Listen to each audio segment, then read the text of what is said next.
In this episode of whatever this is, we're gonna go work on a 1957 Ranchero.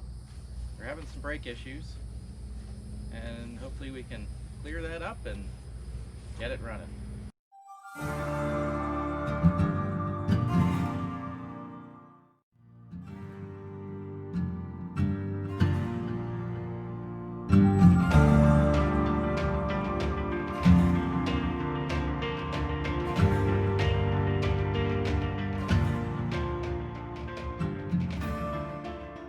Got an empty master cylinder. It's leaking from somewhere. We don't know where it is. We'll have to crawl around under it, find where the leak is. The owner said he was driving it and the pedal just eventually went to the floor. So there's a leak somewhere. We got to figure it out. At some point we're also going to be redoing the whole wiring harness. It's very old and it's been chopped and spliced and it's just not pretty. He's got a new harness for it, so at some point we're going to put that in, but today we're going to focus on the brakes. Finding the leak, seeing if we need to order any parts. If it's brake lines or something, we carry that on the truck, but if it's a brake cylinder, we'll have to pick one up. Figured I'd give you a quick tour, because you don't get to see these things very often. So we're going to enjoy this car together. It's a really nice vehicle. The door's shut. Just absolutely fantastic. Got a very nice, mostly original interior. The upholstery is just spotless. We got original gauges except for the SunTac, which, period correct. And we got some nice SunTac add-on gauges down there, which are very nice. Because this one doesn't have full instrumentation. Doesn't even have a oil pressure gauge, but very nice. Got the original radio and nice vehicle. There's part of that wiring harness that we're going to be working on there. Has the original trim tag on there. It has been repainted at some point, and not by the current owner, but it's got a little bit of cracking and old Bondo that at some point he's going to take care of that, I think. But it's a nice vehicle. It's got a bed cover on it, as you can see. Nice original bumpers and chrome and everything. We got GT hubcaps on it. This has a 428 Cobra Jet in it, which obviously is not original because they didn't have the 428 Cobra Jet back then. Fits in here really nice though. Runs nice, starts right up. I think we got a startup video of that somewhere that I'll throw in for you. We can't drive it right now, obviously, but it just starts up beautifully.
It's a very beautiful vehicle, and lots of original parts. Got the original hood ornament and everything on there, and like I said, the original bumpers. Front bumper is nice, and all the chrome, of course. It's got it's even got the chrome around the bed and the back window here.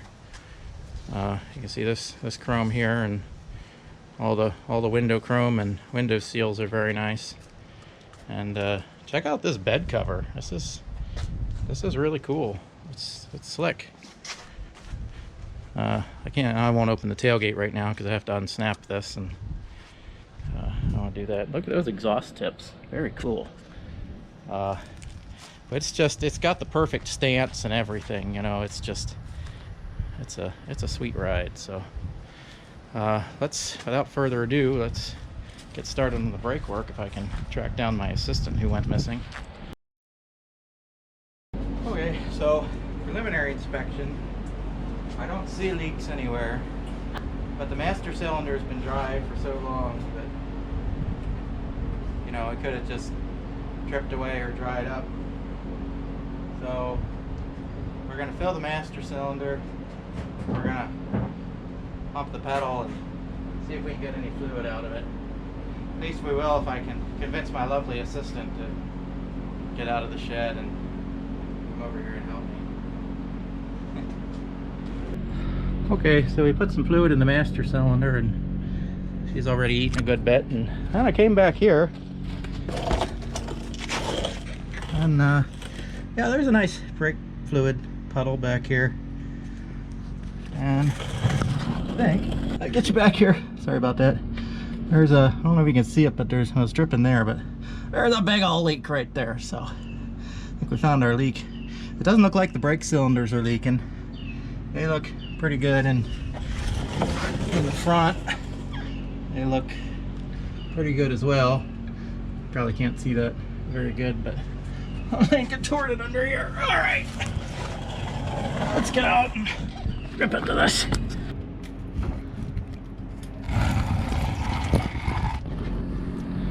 All right, so we got this line loose here. This is where it ties into the back system. And this is where it's leaking here. There's a lot of undercoating and stuff on the line, so this line kind of snakes around the frame and in and out and up and down and around, and it's, yeah, it's in there. I think in the line back here actually looks, the metal looks fairly decent. It's been under the undercoating.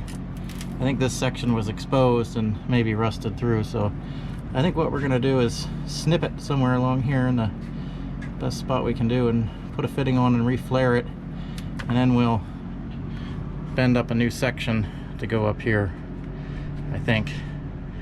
Let's see what happens. What we got here, I didn't have a lot of room in here to work. I thought we'll come to where it comes to the outside of the frame over here. There's a lot of undercoating on this stuff. I don't even think this is undercoating. This is a braided covering. That's interesting that they do that. Well, that's good. It protects the line. Look how nice that metal is. I mean, there's a little rust spot there, but so we got a fuel line here and we got a brake line here. You don't want to cut the wrong one. So there's a bracket here. What they do is they put the fuel line on the frame, and then they drop the body down on top of it. So we have a clamp up here with a screw that we can't get to without actually lifting the body up, which we're not going to do. So I think I'm gonna splice it here because I got plenty of room to do a flare here for my junction, and then I'm gonna run a new section of brake line back to that fitting. This is a nice braided coating. Underside of this thing is in nice shape. We got still the rubber drain plugs in place there, but lots of undercoating. Metal on this thing must be just pristine under here.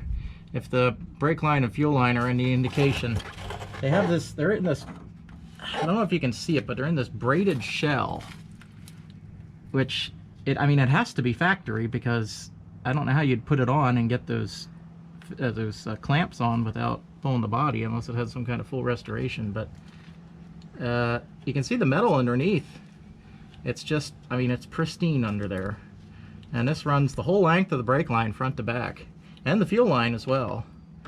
And it must be really old because it's brittle, so I would guess it's factory. I had no idea that they ever did anything like that back then, but this is quite impressive, actually.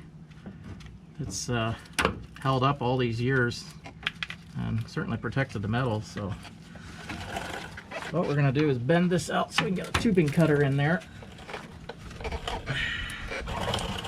tubing cutter.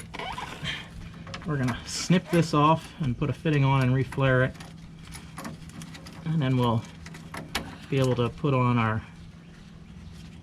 new on there. We'll be able to put on our new section of line.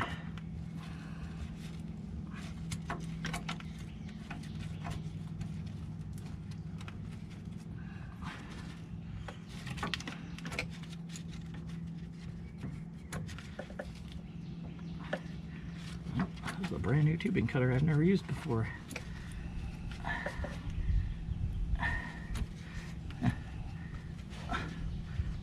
Doesn't want to turn right. I need a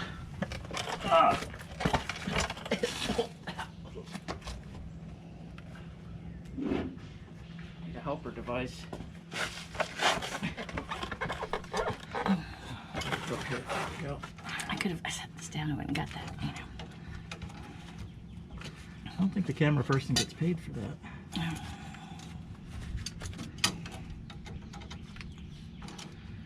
On my other tubing cutter, you can turn it by hand. This must be a Hobo Freight special here.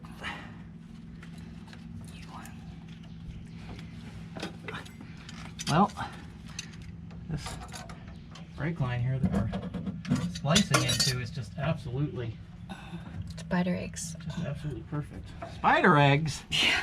Well, they're not live spiders. You don't have to worry about them. Well, Mama's got to be here somewhere. Not necessarily. Oh. Don't they lay eggs and then die? Haven't you seen Charlotte's Web? I don't remember. She wasn't alive when her babies hatched. That's a specific kind of spider. Well, okay. What kind of spider was Charlotte? Okay. I don't This is nice. We can flare this here, and we'll get nice clean brake fluid out of it. That's a good sign.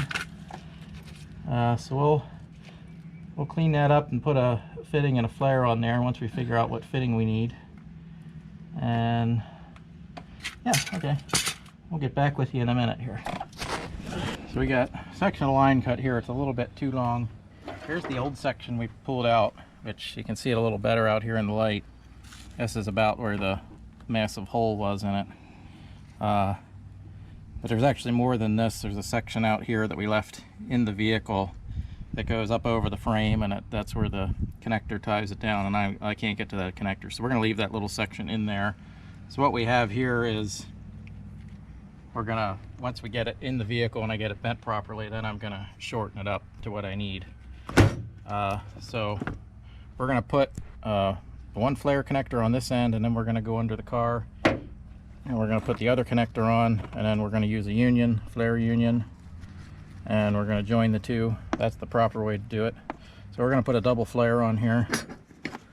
Well, I mean, the proper way to do it would be to replace the whole brake line, but the rest of that brake line looks just so great that there's just no need to replace it. So we're gonna do a double flare here. I don't think I have that tight enough. I think I'm pushing her right out.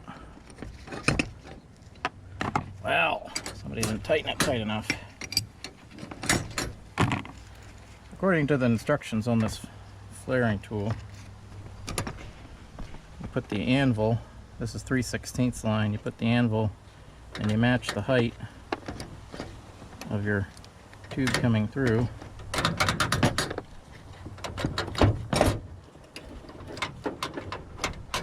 Come on. Match it coming through to the anvil height, which is right about there. Of course, if you don't have it tight enough like I just did, then it just pushes the tube down through. That is not what you want.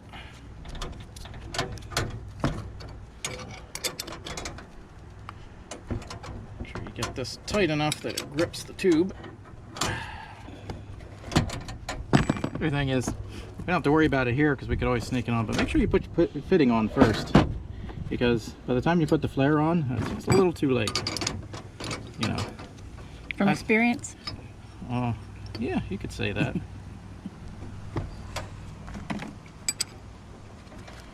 So, the other thing is with these flares, if you have a used a used set like this, sometimes it doesn't want to go straight, so you got to make sure you get it started straight, otherwise your flare is going to be lopsided.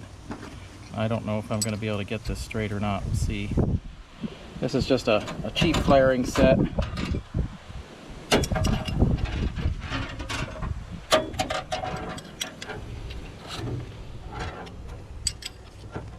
This gives you your first flare here. What you do is you tighten that down, drive the anvil into the tube, and you take your anvil out.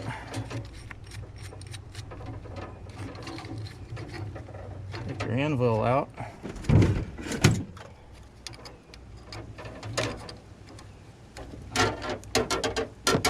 Take your anvil out.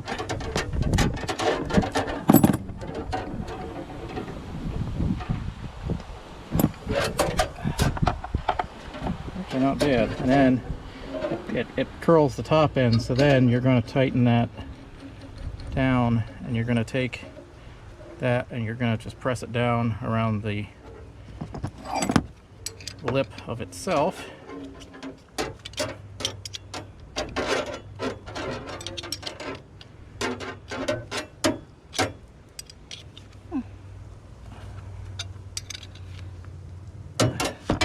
Hard to do this when it's up in the air on camera, you know.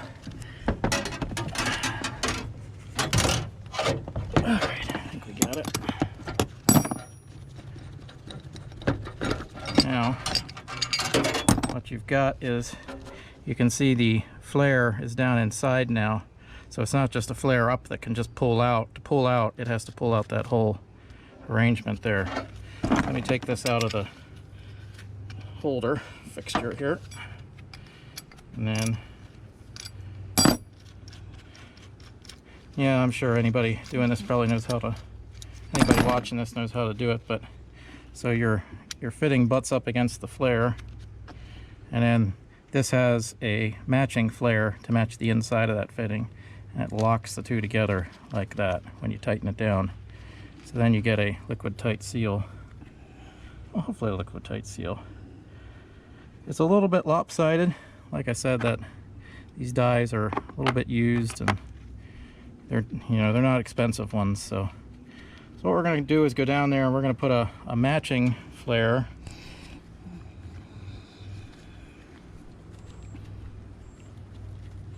We're going to put a matching flare on the car end of the tube,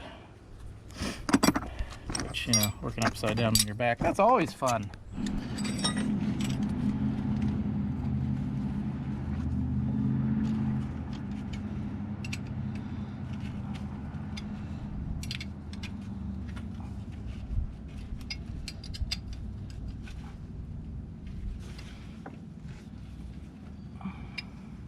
Of course, there's brake fluid leaking out of this, so that's always fantastic.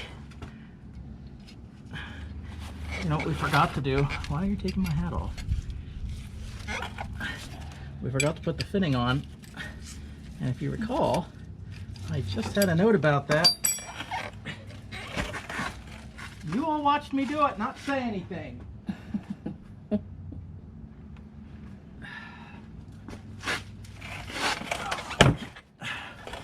Try this again. So, fitting on the correct way. This will have lots of lubrication for this one.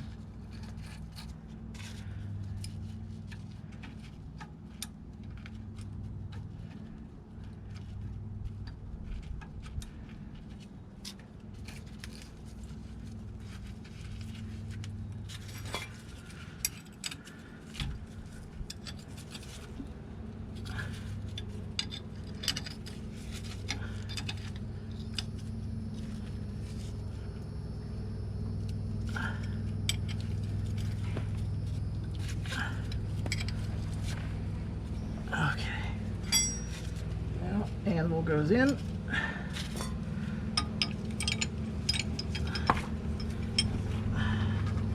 Anvil goes in.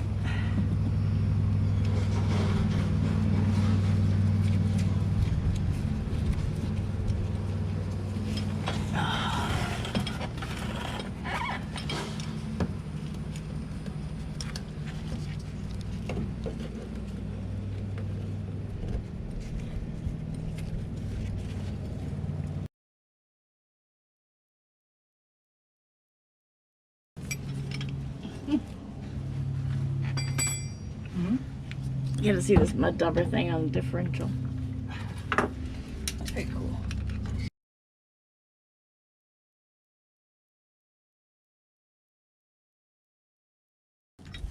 Wish I could have done this with a dry brake line, but hard to find the leak when it's dry.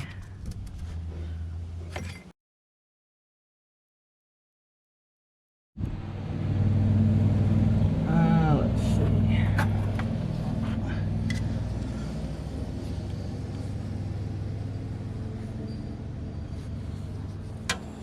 Sorry. Well, if we're gonna go over the frame, or I don't really like the idea of going over the top of the frame, but Where was it? over the top of the frame.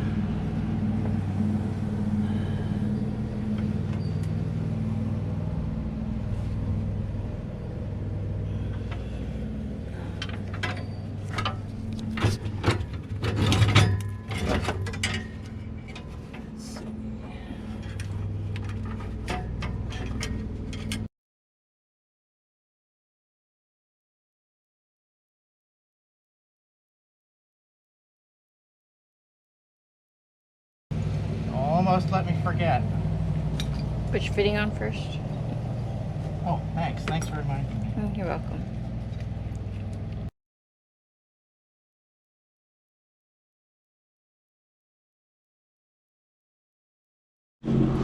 Okay, so we got our new fitting in and new line up to the rubber line to the axle, and that's all tight and everything, but we went to bleed the brakes and we got nothing. So I'm thinking if we look up here, we're gonna have to take a look at this, because there's, like right there, you can see the line is kind of maybe you can't, but the line is kind of smashed a little bit. So we're gonna have to clean off some of this crud and see what's under there. This part of the line appears to be pretty good, but we don't know this junction. We don't know what's under there, so I'm gonna clean that up and take a look and see what we get.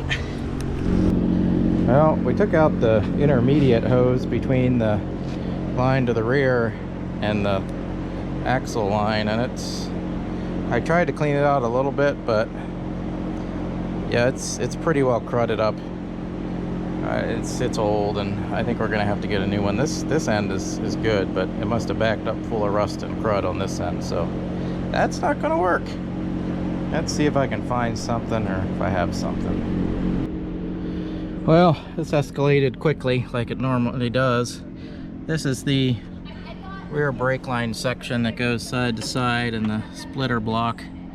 It's I don't know if you can see in there, it's pretty well, it's a little gummed up, and we can clean the block and everything, but this hose is just, it's very well crimped there, and it's not great.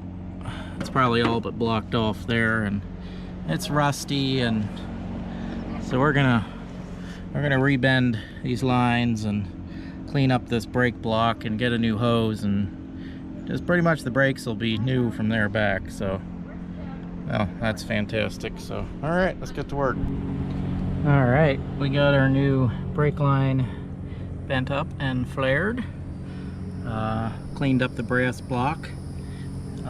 Everything from here on will work okay. We just we have to get a new hose at the store, so we'll install this and then we'll come back and do the hose, and hopefully then we can finish bleeding the brakes. All right, we got our new brake hose. It's a little bit longer. It should do the trick. Not too long and too short. We're gonna pop that on and then we'll bleed the brakes. All right, I lost both my lovely assistant and my camera, so we're gonna bleed the brakes using the old tried and true method of the vacuum gun. We've got our reserve here going into the master cylinder, so we won't run that dry.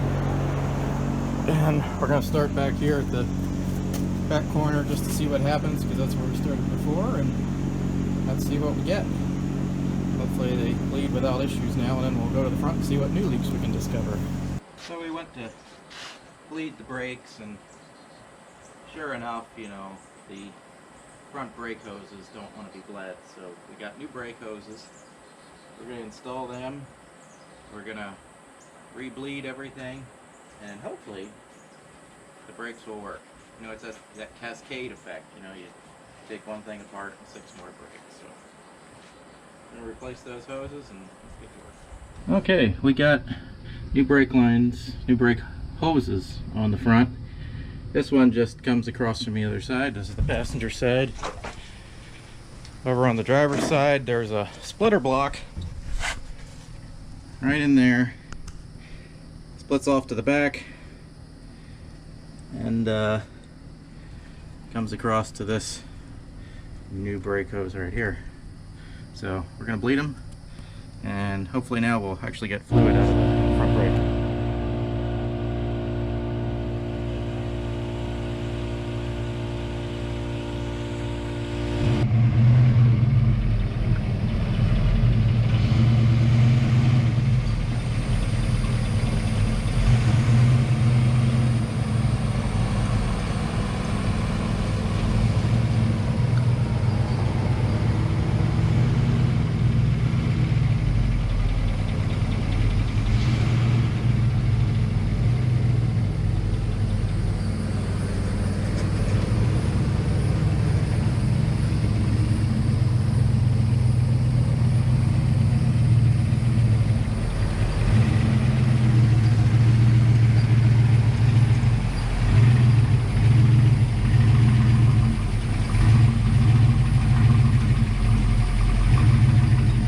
That'll do it for this episode. If you want to see what else we're working on, then look at our channel list of episodes, and if you want to see keep track of what we're working on in the future, then feel free to subscribe to our channel. We always appreciate it.